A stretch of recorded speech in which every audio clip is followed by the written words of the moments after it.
Welcome to the viewers. Today we discuss idea of quotient space using topological spaces. At first, let us consider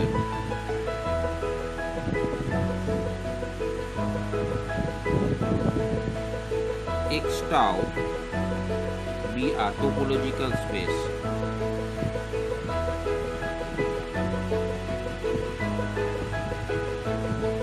And also let phi is such that from x tau to y be an onto function. That means here it is only the image exists for the image. This is our concept of onto function we know already. And if we draw a pictorial representation, that's a topology, and arbitrary space x to another space, that's y, and here topology is defined tau, and here it's phi function that comes from x to y, and it is onto by definitions it is onto, so here it is defined as onto. And let us consider as cursive v be the element such that this v element is the member of y. If we consider here this v, this is member of y. If we consider such that if there exists another functions that is a phi inverse of v, and it exists in here, then phi inverse of v that belongs to tau, where tau be the topology defined on x. And now we see that then this cursive v that forms a topology on y, as if we consider how this will form.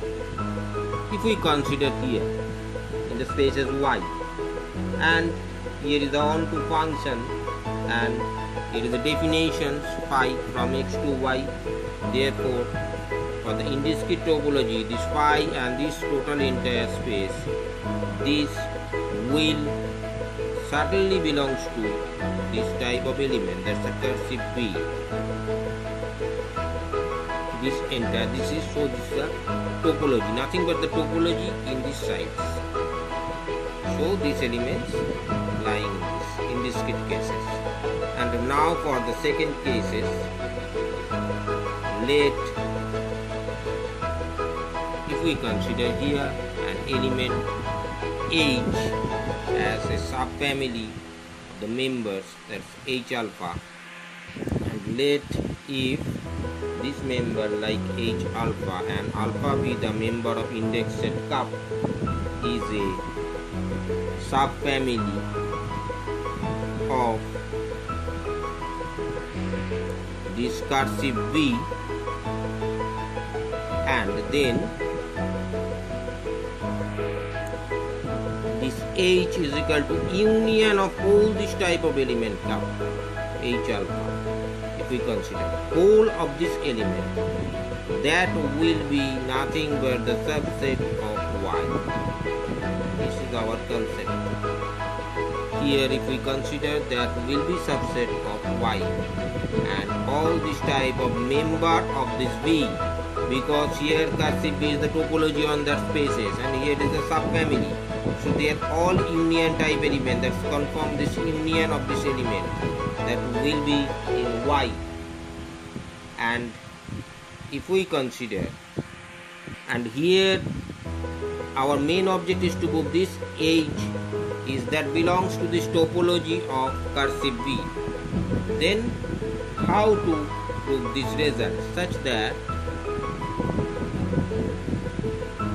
this phi inverse of is operated with h, then phi inverse that operated alpha belongs to cup h alpha, and that is union of alpha belongs to cap phi inverse of h alpha.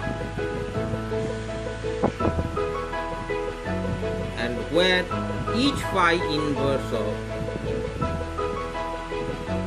h alpha that will exist in this element, that is exist in tau, that is union of also element exist in tau, and which shows that union of arbitrary member pi inverse of h alpha that also belongs to tau, and that is, we can say, this h, if we engulf, that is pi inverse of h that also belongs to tau, that is, this h is element of the topology, that is h belongs to cursive. In this way, that each h inverse is belongs to tau. Therefore, union of this belongs to tau, that is pi inverse of h belongs to tau, that is h belongs to cursive v. That means, therefore, the arbitrary family, union of any number of members in this topology space tau. That is, h is the union of arbitrary members of subfamily of the member. We say that is union, and that belongs to, finally belongs to this topology.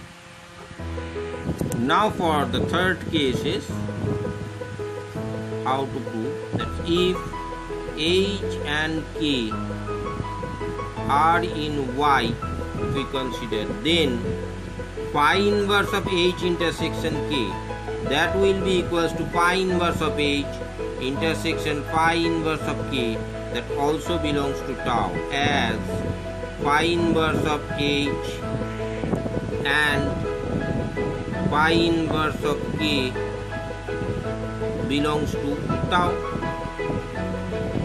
Therefore, we can say h intersection k is a member of this cursive v, and hence we can say this y and this type of cursive v that forms a topological space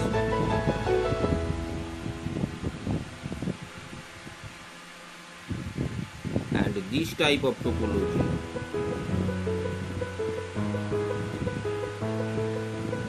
is known as quotient topology.